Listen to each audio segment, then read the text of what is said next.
মনে কর আমাকে ফ্যামিলির মধ্যে এইসব রুটি ভাজিতে যে তো আমরা খাই না, নিম্ন হইলে পরোটার নিচে তো আমরা নামতে পারি না।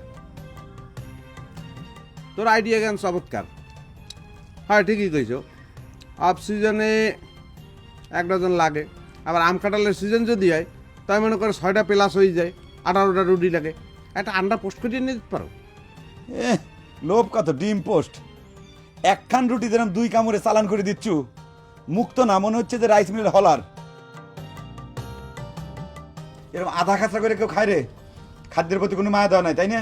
একটু ভালো করে চাবা খা, নালি পরে পেট খারাপ হবে পারে। এই বাবা, তুই কি শুরু করলো? হ্যাঁ, তুই কিন্তু বেশি বেশি কথা বলছিস। সাবানের দেশে কিছুই যায় না। মনে কর ডাইজেস্ট পাওয়ার যদি ভালো থাকে, তাই যারা বোকরা বোঝো তো, দাঁত নাই, হ্যাঁ গো হজম হয়ে যায়।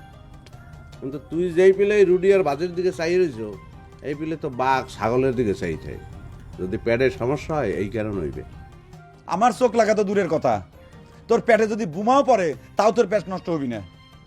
কিছু যদি হয় তাহলে শিবানীর অভিশাপ হবে পারে। ডাবের পানি কাগের পেটে গেছে, সেটা আমার ধরা শেষ। দিলে ভাই, আপনাকে আমি কিছু কবে চাই না।